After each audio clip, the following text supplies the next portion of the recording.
Hello, everyone. I am super excited to see how many buyers are in the room today. So, thank you so much for joining us for our peer to peer conversation today.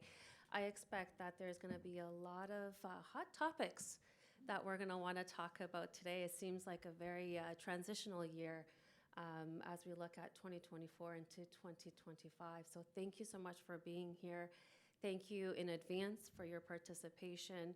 Today, we want to make sure that the conversations are all about what you're looking at having the conversations on, about your feedback, about any hot topic really that's your top of mind. Today, oh, right, we have the, I didn't realize we had that on our PowerPoint presentation, but if you haven't done so already, please download the app, the GBTA app, where you can help identify which sessions you want to go to and identify when Expo is open and so forth. So if you haven't done so, you can scan this QR code here. There's also going to be at the end a survey about today's session. So if you found it valuable and insightful, please do have the survey done at the end of the session as well. And there is the GBTA app. So for those of you that don't know me, my name is Liz Oliveira. I am with OMERS. I manage the global travel program at OMERS. I'm also very fortunate enough to be part of the GBTA Canada Advisory Board. And most recently, I was elected to the GBTA Board of Directors. So thank you for those of you that voted me in. I appreciate you. Thank you. I am super excited to be able to represent you all when it comes to Canada, but also globally as part of our board. We have Bertie as well, my partner in crime. Bertie Fernandez is the corporate travel manager at Lacour. And so he too has been in the industry for a very long time, and we're super excited to be able to host this session here with you together. Thank you, Liz. So, Bertie Fernandez with Lacour. I manage the travel program. I look after the air, car, hotel, TMC, et cetera, jet, everything. Travel, that touches travel, basically.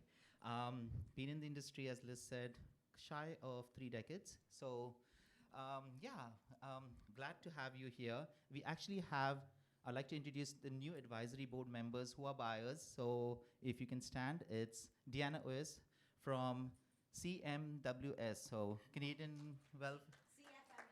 There you go. Canadian Forces and Welfare. And then I have Janine Ull from Nutrien. And so I'd like to welcome both of them to the advisory board.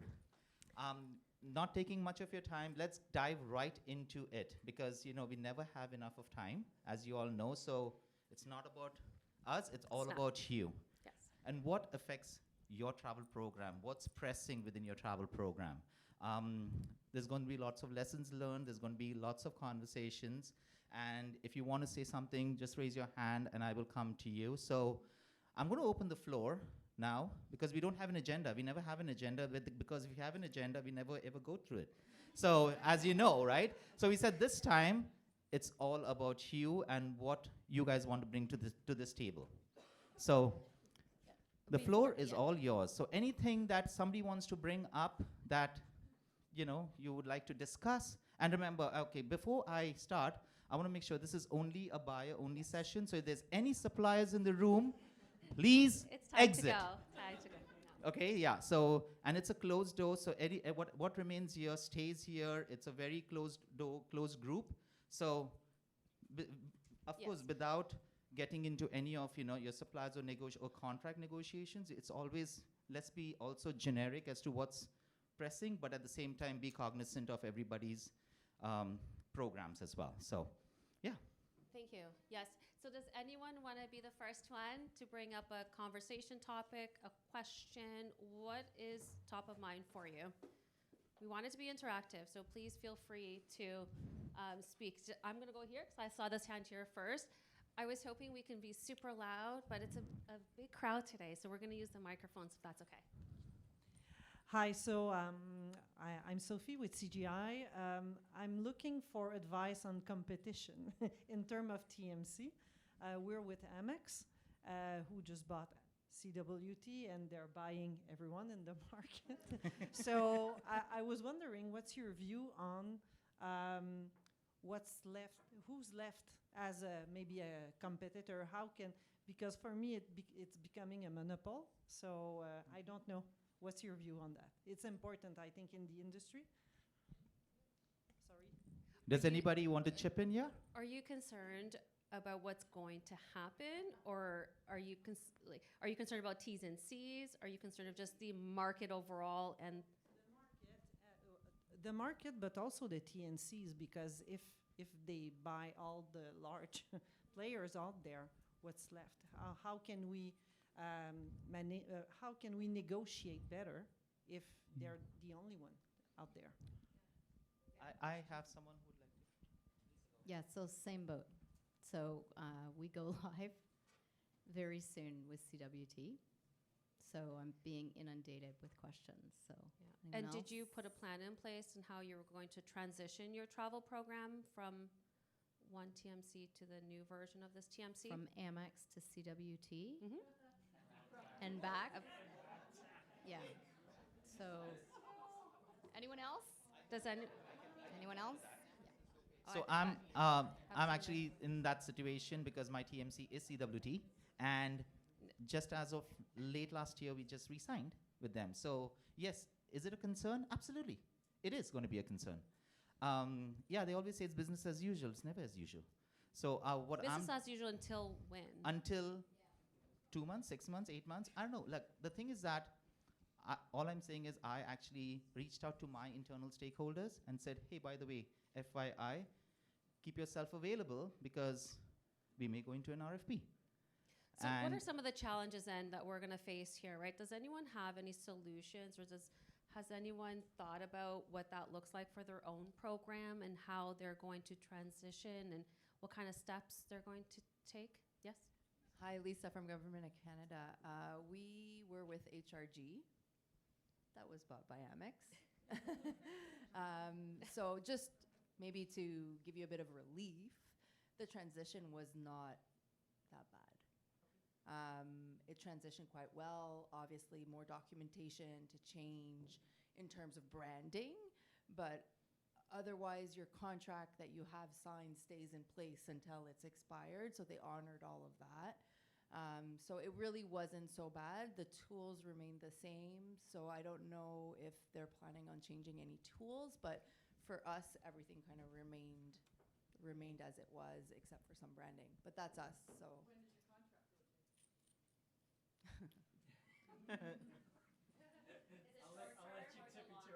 So yeah. Government of Canada is a whole other, it's a whole other ball game. So for us, when they changed a few years ago, we still had a couple years on our contract, which has just, as of 2 weeks ago, been extended for another 2 years. So. Terry Beaumont with the United Church of Canada, and again, same boat with the Gencia bought by Amex GBT.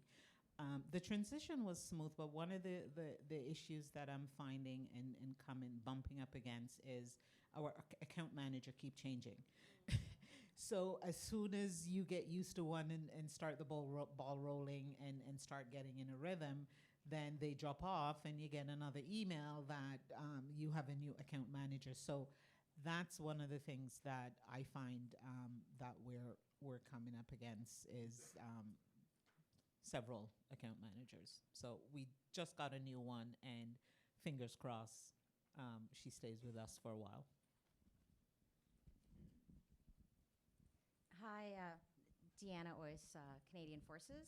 I know we're talking about transitioning, and like Lisa was saying, when HRG got bought out and went over to Amex, you guys didn't notice much of a difference other than names that might have been written on your tickets or invoices.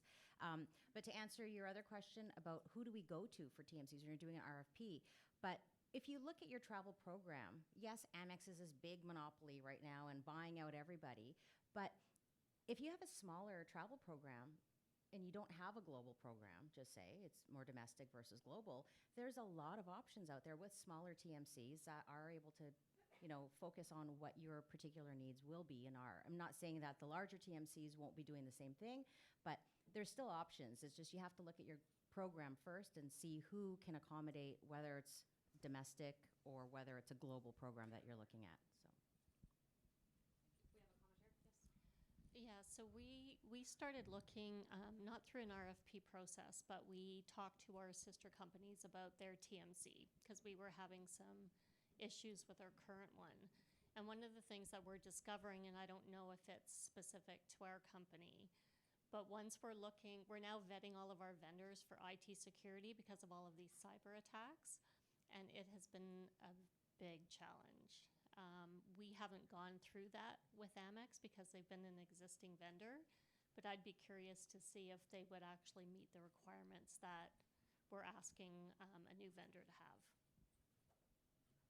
It's a great point. It also makes me think a little bit about what happens if you don't want to go with that new vendor and you weren't expecting to do an RFP for a TMC. That's a huge undertaking when it comes to selecting a TMC for your program. So that's something that maybe we need to have a backup plan, even if it's not one of these TMCs that are doing these mergers.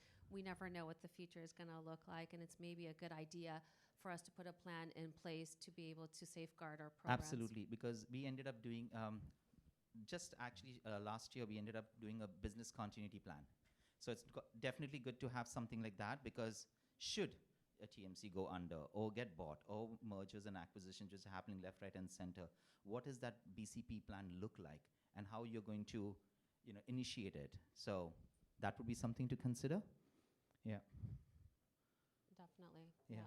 Does anyone else have any experience with this that they can bring forward and give some advice on? Go down here.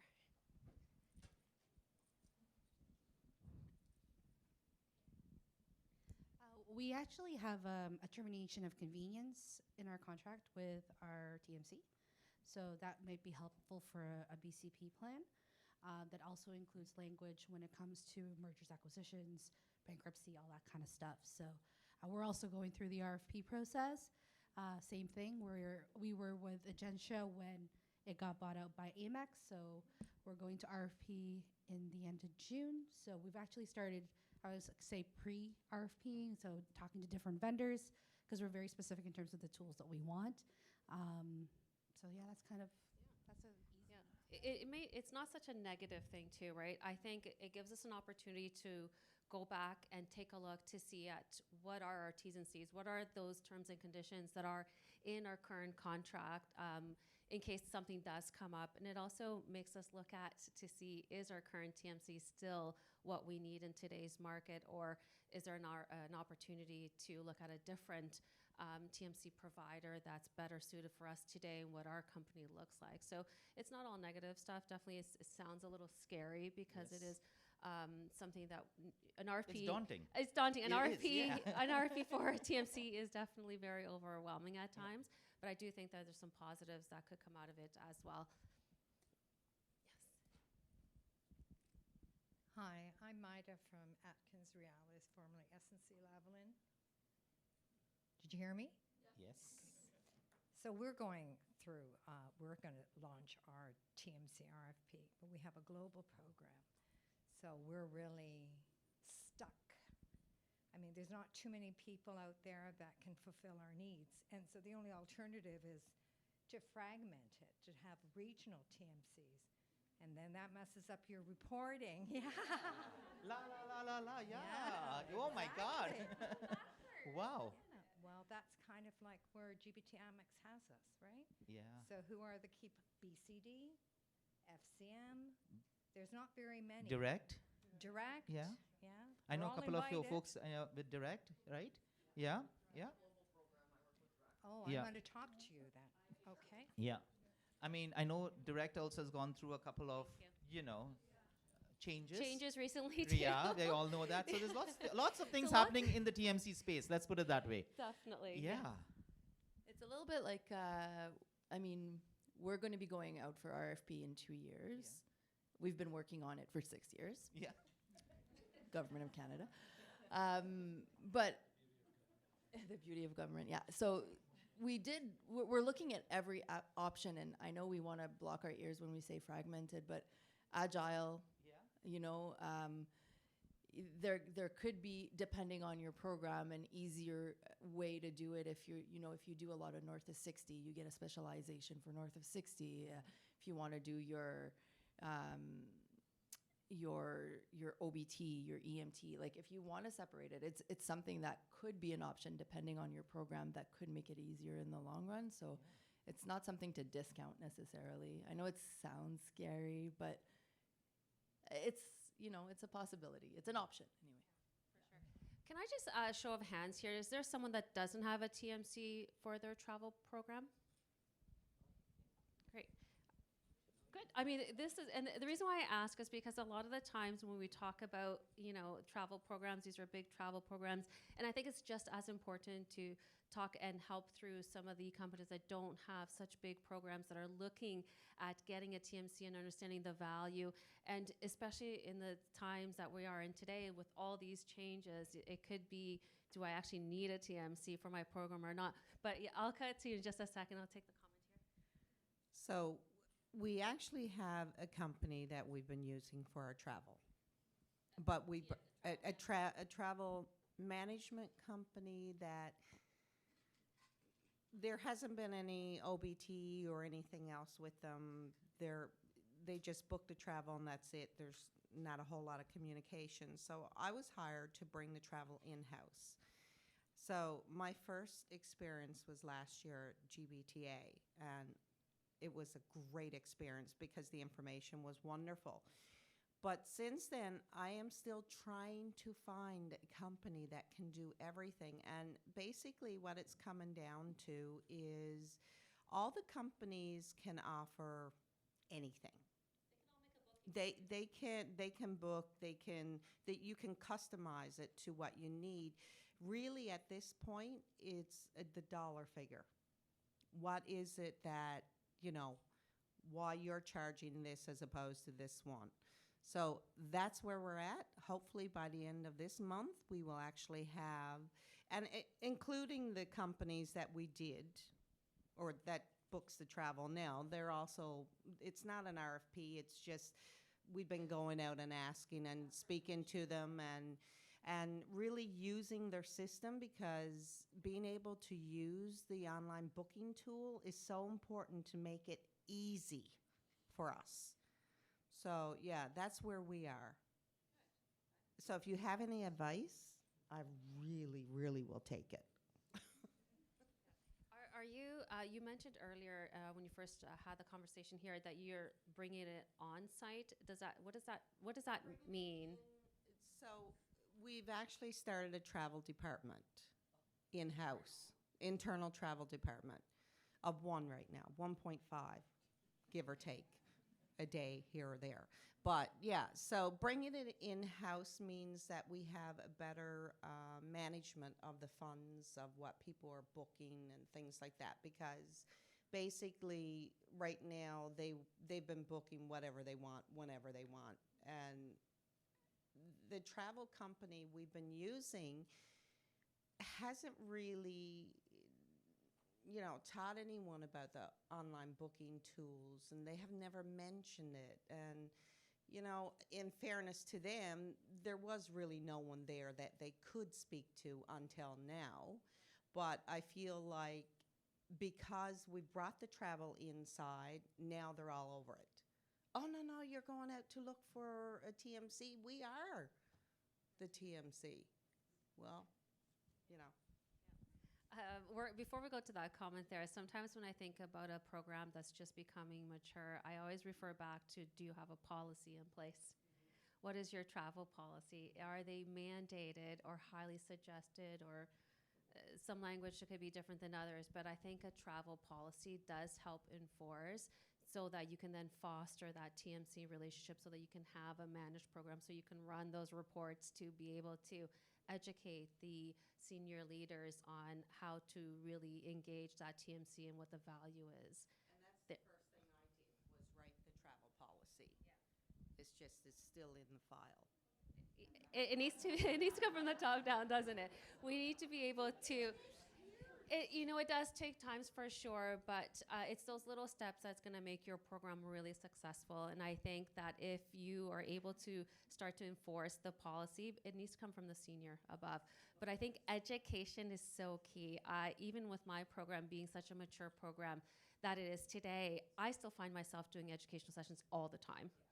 All the time. Even for us, we've had a huge turnaround when it comes to employees, and that means travelers. There's been a huge turnaround in travelers, and as much as we have a mature program, we still need to educate. So education is key, no matter who they are, whether they're a VP, senior, a sponsor of some sorts. I think education is where we need to start. So, am I crazy in thinking that we're the only ones looking at the end of the day of the pricing? No. no. Everyone's really hyper aware of their budgets, but I think too that all comes within the policy of what your travel and expense policy looks like, and I think that's where you'll understand if cost is your biggest thing. But if your policy says stay at any hotel you'd like, right? Then but I think that's where it goes. We had a comment there, Bertie. Yeah, it was just basically about the same. We're at the beginning of our journey to explore these TMCs, and my question was more about whether, given the experience of everyone in this room with these programs, would you go back to an internalized system where it's done in-house? Through a TMC or on your own? On your own. Well, there was there was a big no as you heard it. So yeah, absolutely. Yeah. But Andrew, are you considering that for your organization? At this point, that's kind of where we're at. Do we want to go with the TMC, or do we want to keep it in-house like that and develop a travel department? So have your own licensing for GDS? Well, yeah. I don't know how far we go with that, but we do a lot of internalized technology building for our systems, so it might be kind of relatively easy to transition into that kind of thing. Sure. So I'll get to these conversations just a second here, but I kind of have a little bit of a hybrid of what you're talking about.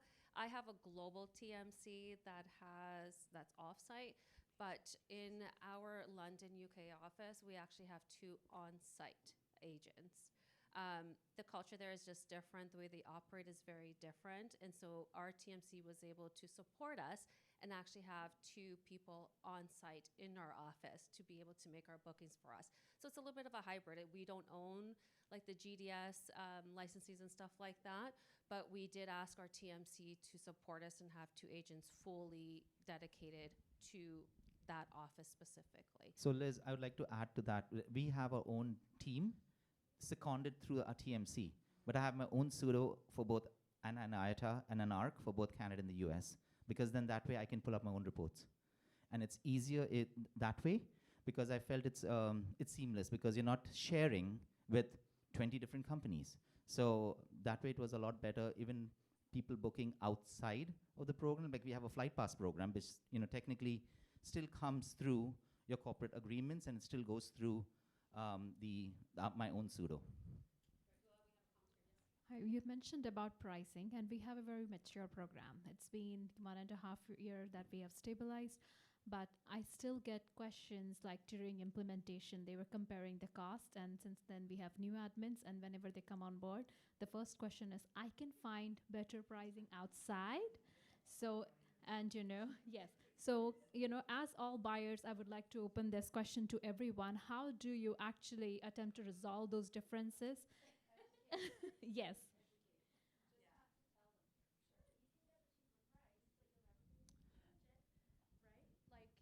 Like they have to understand that there are different fares available and that there's different restriction levels. You can probably find it cheaper, but you probably won't. Yeah. Yeah. Are they actually comparing apples to apples? Yeah. Right? And that's the thing. Are you blocking some of the low-cost carriers? Yes. Because the low-cost carriers Me are not too. very business travel oriented, or Yeah. not for business travel, it's for leisure. Yeah. Because if they cancel a flight, they're not going to get there till 2 days later. And it's counterintuitive, technically. Yeah, The duty of care Absolutely. definitely is one of the things, and I think. Sorry, we'll get to that comment just a second. The duty of care is huge. You know, I think anytime I get one of those questions that are brought to me, yes, we can go and say, hey, you can't change, or you don't have seat selection or baggage, or that hotel's going to relocate you if they oversell. Like, there's so many reasons why to go out, not to go outside of the program. But I think once you have that duty of care element associated with it, and you educate people on what that means, and there's even other policies. I recently just added immigration policy to that, which if you don't book through the approved channels, there's a whole other implication now with other policies that we need to consider. And it goes back to educating for me. And in my organization, I think that a lot of people would probably agree on that.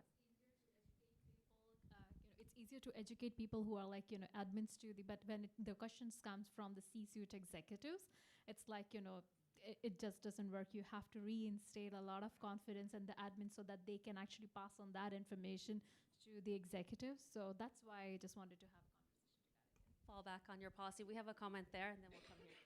We'll start there first. Hi, I'm Vanessa with Finning International.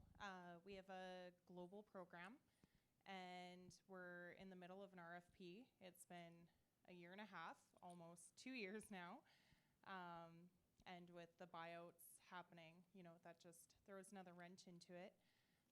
But we have one region, South America, that they want to take it back in-house. And so we're kind of struggling with that because they did a business case of, if we have 2 full-time people and they do all the bookings and this and that. And South America is different because they like those personal relationships and those regional relationships. So we're working with them to show the value of the TMC and, to show that our policy is what influences what shows up and what options they get. But then with NDC coming into play, and we're not always getting the lowest price coming through our system. We use Concur right now.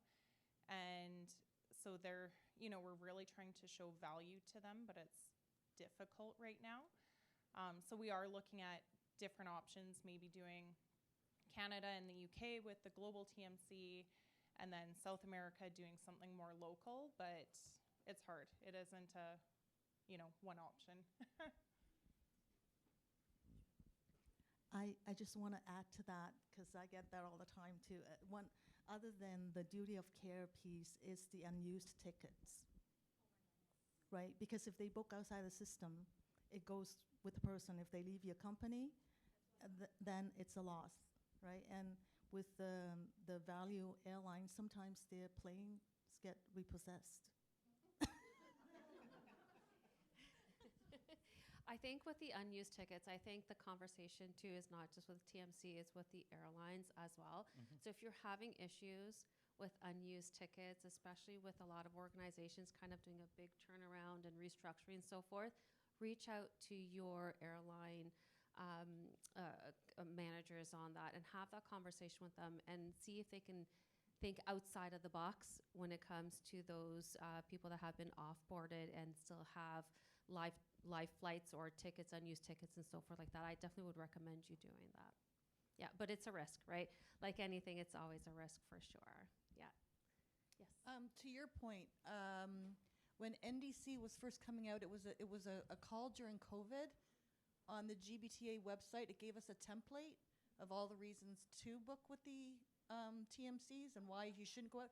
And it had like 10 or 12 good points in it. So now when I get that, it's like cut and paste, off you go. And you can find them the GBTA hub. Yeah. You'll be able to find that there. So if you can log in Yeah. into the GBTA hub and do that quick search there, you can My find other that there. question was, I have a global program. I have 3, I guess you could say 8 TMCs that I'm using. Is anyone able to do it successfully with just one? Can you repeat that? 8? Well, TMCs you know using the affiliates, right? So I've got 3 primary ones, and then I've got Radius, which has 4 or 5 other so it's kind of 8 when I'm in pain. I would like it How do you down deal to with 1. reporting? I have one agency that will take all their reports and consolidate it for us. Okay. So since we started doing that, it's easier, but anytime I want to do anything, it's like email to this one, email to like it's just too much. And I'm getting a lot of pushback of the idea of just going to one TMC, but to me, I would love that. I would love a hub in Asia, but I don't know what the feelings are on that idea either. But there's got to be an easier way to deal with the multiple TMCs. And if there is someone successful with a global, I'd love to talk to you. I don't know if I'm successful yet because I'm just about to implement APAC. So we have offices around the world. It was with Direct Travel. Direct Travel has a partner in Europe, ATPI. All of my reporting is through like Direct Travel. I have an account manager that's great that is on every single email to every region that I'm implementing. If I have a problem, she is my advocate. So I don't have to reach out to all these people. What we had in the past was another TMC for North America. We had another TMC for Europe. And our entities in India and Asia managed with a local agent. And we had no duty of care, no reporting. And because sustainability for us is a really big deal, as well as reporting, we've decided to go with Direct Travel, who's able to accommodate us. Pardon? My plan is to go live. Let me know when you get there. Is to go live in July. Okay. And we're starting to set up everything. I'm also working with American Express because we just use American Express for a BTA card. So we're using a virtual card for our flights right now. Okay. So I'm in 2 implementations, 2 different phases with 2 different companies. So I think I'll let you know if it's successful. But so far, so good. My TMC, I do have an office in Asia, and I'm also with Direct ATPI. And the biggest thing for me was consistency. Can my team offer, I don't care what your sub TMC is in another country, can my TMC, my global TMC, provide me the consistency? And I've been successful with that. But it also took a lot of work to get there because there are different cultures you have to deal with outside of North America, and they operate slightly different. There's different GDSs you have to take in consideration, and how those GDSs work in those countries versus, just being here in North America. So I have been successful with it. It has worked for me, but it took me a lot of time. And I know I keep going back to the same thing, education. But education is so key.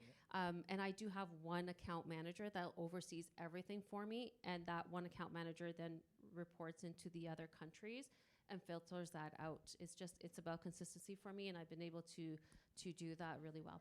I do, yeah. Yeah, so for me, it's not called Direct Travel because it's Direct ATPI Travel because they are a global company for me, right? Yeah. Yes. So I just wanted to say to that point, though, be careful of the TMCs that will say that they can do it, because there's a lot out there that will say, oh, we're global, we can handle it, we can do everything. I implemented in South America, regard the finning lady, and Australia, and it was not successful. It was like egg in our face. We implemented them, and it was a horrible experience. They ended up losing faith in us, and then going back to their local. So just be careful for that. And Janine, what would you do differently? I'm not sure, because I think it is a huge culture thing. I think especially South America was a huge culture thing. It was they're all about community and small venues. So I'm like, we work through our reporting, but it is all fragmented. It's terrible. But it's good to hear that somebody can do it, because I haven't heard of a lot of successes, honestly. Yeah, okay. Awesome. Does anyone else have another hot topic they want to bring up? Yes, all the way down. I can get that. You got it? Thank you, Bertie, for looking. I think the trend is education, communication. That's what I'm hearing, right? So, one sec. This is Priscilla. I'm from CSA Group. We do have a global program, including North America, Asia, and Europe. And I did also get challenges from top all the way to the frontline colleagues about the cost. And they question about lower cost that they found elsewhere. So I have the same challenges as yours. And what I did is actually have to work very closely with the TMC to find out the reason, because we found out that there are a lot of the low cost of airfare is actually not available in the TMC. So they were actually taken out for purpose because those fares are bare minimal. So then they are not applicable to business traveler. So a lot of our travelers in-house actually are not aware of this. So when we actually did some of the study, we found out that the total cost after adding the luggage or the auxiliary is actually higher than the package fee we actually pay. So then they are convinced, so no more question when we actually had the study using the number. And another point is also the engagement with the EA, the executive assistants. Fortunately, there are not many within our organization, but I always call them our travel ambassadors because they actually play really important role in educating our leaders and also our colleagues. Because when the colleagues have problem with booking, they always seek the support from their EAs. Not necessarily directly from me on a day-to-day basis. So I actually have special meeting engagement with EA in addition to the employees and also together with them with TMC because we do have VIP program and the quality of the VIP program was not really good because we are using CWT. But we have seen much improvement. And with these ongoing engagement with CWT and the EA, the relationship is actually enforced. So that's something that I think that's quite helpful, but we are not getting there as like I expected. And the same topic is about, similar topic is about NDC, because NDC also adds challenges on the question about low cost. So I'm also wondering, that's my question, not just my comments, because what other people are actually experiencing with NDC, I saw Charlene Well, I attended sessions with CWTs, there was roadmap. Well, but my question is, when is actually really impacting us directly? We saw the roadmap, but what's going on? I only can see within CWT and also third-party technology providers. But I'm wondering what you guys experienced in terms of the NDC, in terms of the how that impact to us financially and also from the process standpoint if it's non-CWT. I see a lot of faces smiling at this conversation, and we're going to have an NDC Ed session tomorrow. So if you want to continue that conversation with NDC, I definitely recommend you attend that session. But go ahead. Did we have a comment about NDC there? No, I have a different topic to propose. I mean, we've been tapping on the airlines and the NDC and the airfares, but the hotel industry is going under the radar. The rates are skyrocketing. The cost of the hotels is absolutely, beating all kind of costs. So I'm wondering how everybody's managing that. We've put a cap. It's not working. Everybody goes above the cap. So we have a yearly RFP for the hotel program, and we source throughout the year. So, but the cost keeps on going up, and most of them are going with dynamic rates. I forgot. You got my idea. So just curious to see if that's only our challenge or everybody's, and it's global, on a global level. Yeah, I think in the what? In your hotel program, do you see a lot of difference or price difference when you go out and do the RFP by yourself? Are you getting the benefit from your TMC and the rates are very much comparable, being like $20, $30 per night difference? Or is that common all around? Or who does their own hotel RFPs? Okay. And then everyone else uses their TMC to do? Okay. So it's I'd like to answer her question. We very often see a competition from the TMC with our rates. We're constantly fighting that our rates be posted as the primary, rate, like our program versus their program. their rates, it's a big challenge. The hotels say we did load your rates. The TMC says we don't know, it's the hotel fault. This is why you don't see I mean, it's a constant battle. But the TMC don't have a better rate than we do. Or they It's just- shouldn't. Yeah, exactly. Yeah, I know, but what I'm saying is the rates of the hotel industry are going so high, it's becoming a big cost for our organization. It's even higher than the airlines. Yeah, I think the year-over-year increase when it came to accommodations superseded this year what we forecasted late last year into this year. I think there was a forecast of like 3.6% overall, 3.6% overall that we were forecasting, and I think that tripled. Oh yeah, It tripled, so it definitely, yeah, it definitely was interesting. And I think too, just a second, Mark, I do think too that there is a big challenge now where people are moving towards dynamic, but I do believe that if we have the volumes, we can go back and start to negotiate back as a new RFP season comes upon us at the end of this year, for us to push back and try to get those NLRA at least at minimum back so that we can start to see the value. Yeah, a lot of people have gone away from LRA, haven't they? And now they've given you NLRA, which is which also taps into my point about relationships, right? We have our preferred suppliers and we want those relationships, but it has to be a two-way street, right? So we have to understand what their challenges are, and they have to understand what our goals are, and we need to be able to come together to have a solution where it's win-win for everybody. And I think too, sometimes we need to educate the revenue managers at the hotels to understand the kind of agreements we have in place and how that affects us in our relationships. We have a comment, yes? Yeah, I just wanted to answer a couple of questions. So NDC lady talked about why do we use a TMC? Just to give you some feedback in our program. So we're based across 50 locations globally. We use one TMC. We're a tech first. 73% of all our travel requests go for an online booking tool, which helps. But the one key point, and someone made, and why do we use a TMC? We actually use that as part of our employee onboarding process with HR. So the lady talked about this 6 or 7 bullet points of why to use a TMC. We do that as well. But we try and get it at source as soon as someone onboards. And we get exactly the same issues. I can find it elsewhere cheaper, etc.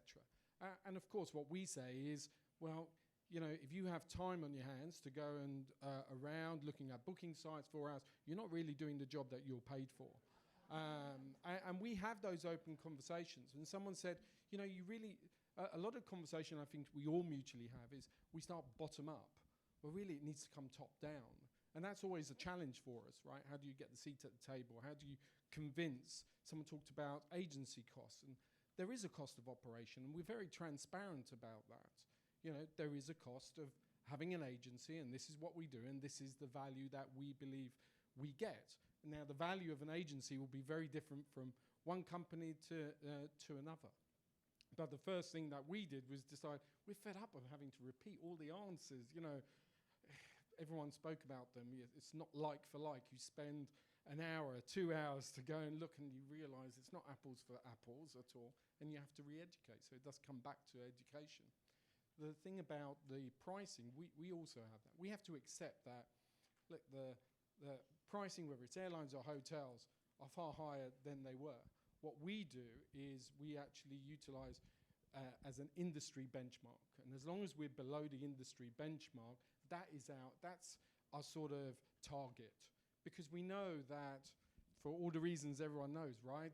There's only so much you can squeeze out of a lemon at the end of the day. We're very transparent. We're not going to get back to the days that we had. Corporate agreements are, be lucky to have them going forward, maybe. I don't know. But that's what we do in regards to hotels. And we make that transparent. We publish it, all our rates, and against the industry average as well. Yeah, Sorry? No. Honestly, okay. Yeah, we do. We do have budgets, and our responsibility is to try and support our business in keeping to those budgets. At the end of the day, they own the budget, right? Now, what we say is there is a cost of operation. There's a reason why we use a TMC and a corporate online booking tool. And to answer your point, I think an important one is, please, scale is different, but our problems are exactly the same. And I completely appreciate, do I have budget? No, I have the same issues that everybody in this room has. And we're always challenged around our cost. When it comes to looking at policy, etc., and restrictions, travel is always one of those, right? Salary and benefits, marketing, and travel. We don't have the silver bullet, by the way, and I really am not saying that. I'm learning here as, it's about sharing knowledge and things that you can come away with, but I certainly don't have the silver bullet, I can assure, and I don't have the money either, I can assure you that as well. Yeah. I just wanted to make a comment here as it kind of popped into my mind, and maybe it's just a recommendation, suggestion. I know that sometimes we have those fresh eyes that come into our organization that think they can save money. The $20, that's so important to them to save money.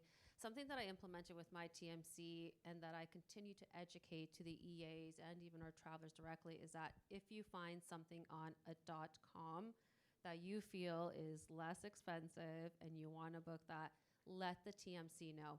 And I've asked the TMC to take that in consideration if someone sends you a fare they want to book, a hotel they want to book that they feel is lower, to book it for them, but give them the very specifics of what they're booking and educate them at the time of booking. And most of the times we find that once they understand the risks that they're taking, that they end up booking the corporate rates or they end up booking the right fares and so forth. My comment is very similar. I think the education to the leadership is more about the value instead of just lower cost, because we are with CWT. CWT has Booking.com and low cost connection there. So we actually found out that services was terrible last year. So even though it may have lower cost opportunity, but the value is not something we are looking for. So we actually asked them to take it off specifically. So I think the key point is the value, not necessarily lower cost. But now I do have further question to the gentleman. Oh, Mark left. Oh. I thank you, Mark. Sorry, Okay. but maybe you can ask your question anyways. And we Anyway, can take sorry. I was wondering how to do the benchmarking on the airfare, because we do see the hotel reports by GBTA. I think it was very helpful. But I'm not so sure the airfare. How can we do benchmarking? I'm wondering, any resources? That's a good question.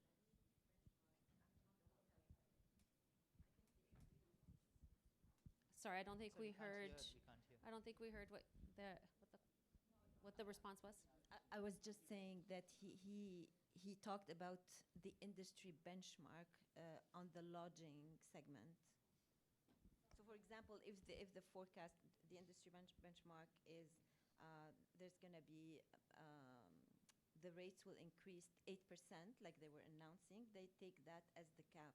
They don't put $250 per room nights, etc.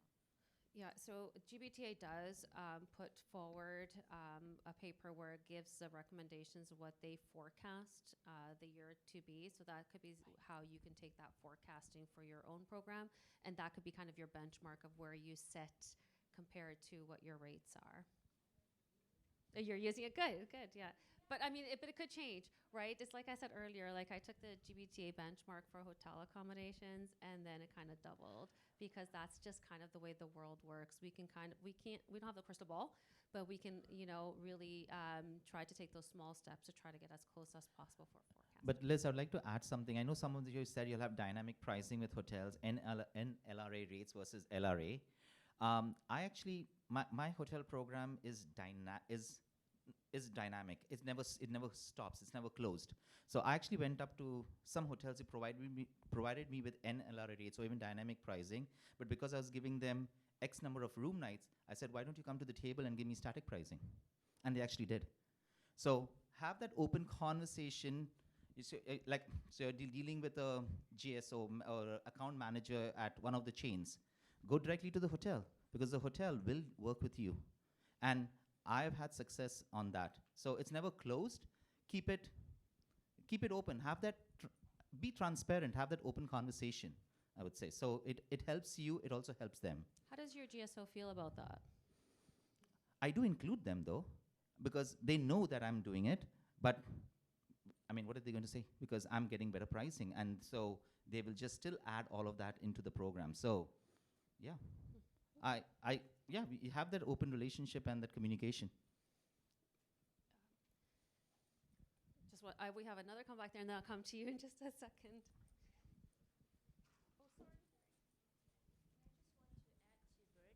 Because I did notice that it's very interesting. If my local colleagues negotiate with the hotel directly, with the properties directly, they actually can get a lot better pricing than I get here.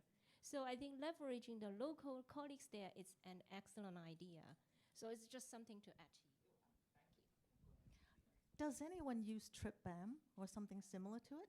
And I just want to know, is it successful? Yes, for hotel. Can you tell us a little bit more about what that program does for your program?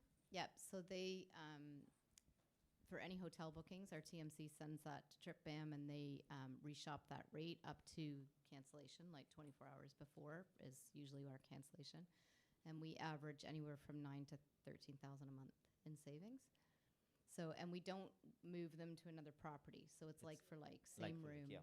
Yeah. So, because that wouldn't go well. How do your travelers feel about the changes up until last minute? They don't see it.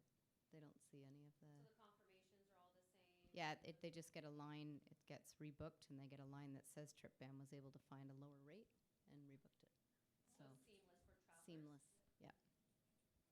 And do you have a cap of like, is there $10. difference? Yeah. Oh wow. Okay.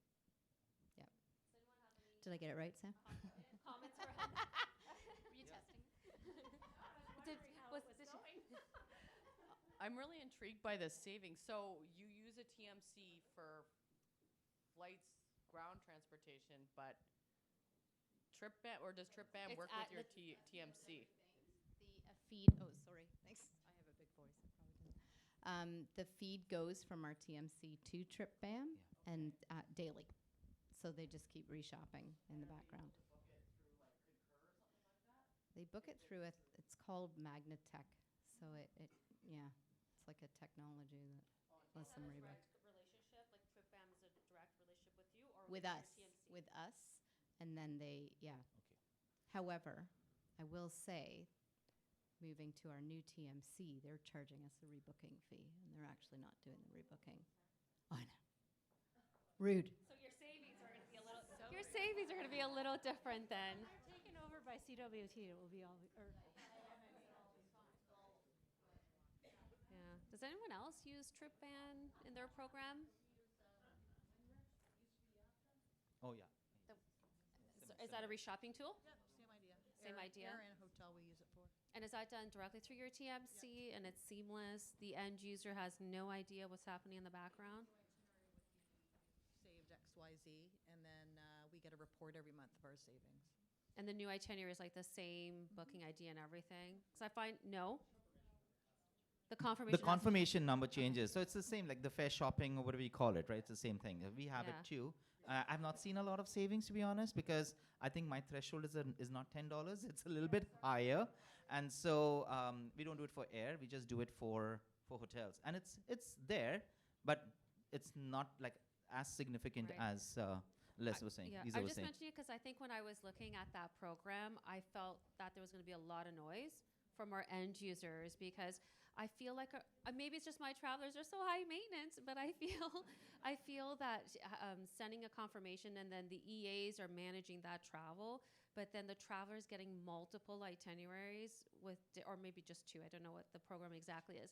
I feel like that's just going to create a little bit of noise with my travelers, and that's kind of what I'm worried about with adding such program into my program.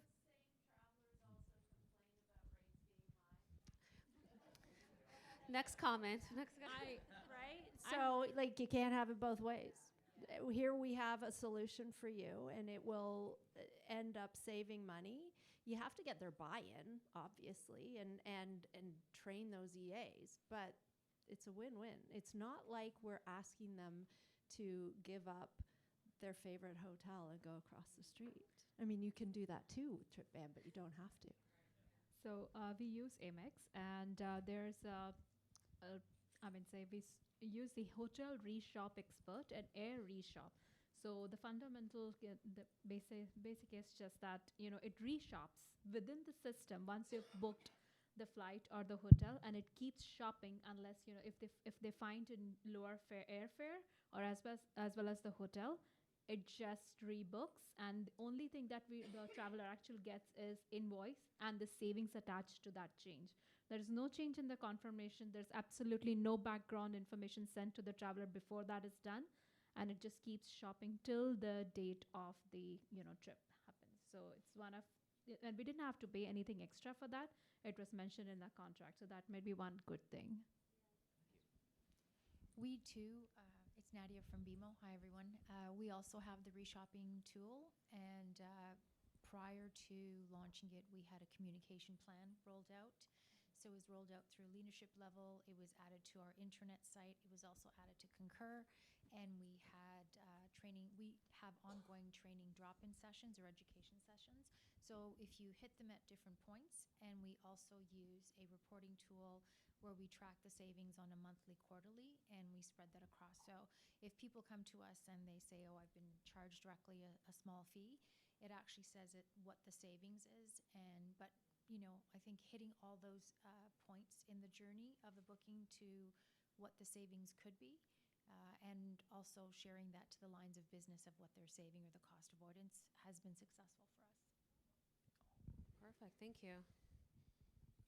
All right, we spoke about fare shopping, we spoke about TMC, we spoke, that's a lot of conversation here. I mean, yeah, we have another comment. Yeah, sorry, just a comment on the hotel. We faced a challenge with fraud. Some employees put in their expense report the first invoice received, so they get reimbursed for too much, and it's difficult to audit through reporting to see what was the final fare to be paid. They have their personal card, that's why.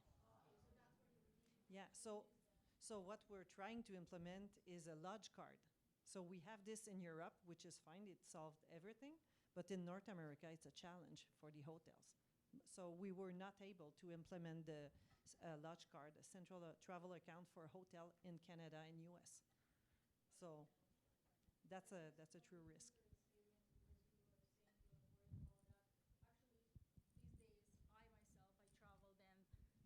My hotel was reshopped, so in the background, in the app, I got a cancel, and then the future trip, so it's absolutely no inconvenience. So it really is all about how you look at it. But again, these days with the apps being used, it's very easy. It's seamless, really. Yeah, and I can appreciate that too. If my program is just the EAs do everything. The travelers don't really, they don't look at it, but it gets, for them, I think it was more the anxiety of, I got a confirmation, and this is now, I know what that confirmation is, and now last minute, I'm getting another confirmation, and do I have a hotel room? Do I not have a hotel room? Where am I going? Yeah. Yeah. Yeah, so we've had such great conversations today, and we already had an hour. So it goes by so fast, right? It does But go anyway, by. we do have another opportunity. So we do have another buyer session, which is going to be on Wednesday morning at 8 a.m. I know it's bright and early. Believe me, it used to be 7:30. So I'm giving you 30 Yes. minutes of more sleep. Yes. And it is after the big night out, I know. I mean, don't party hard, party harder, but make sure you are there at 8 o'clock in the morning. But we'll know you Bright have and lots early. of great conversation topics after the big night out, Right? right? Yeah, absolutely. So thank Yeah. you so much for everybody, and we will see you at... We are headed downstairs to the opening main stage at Exactly. 3:45, so down the escalators to the main stage area. Awesome. Thank you so much, Thank you so much. everyone.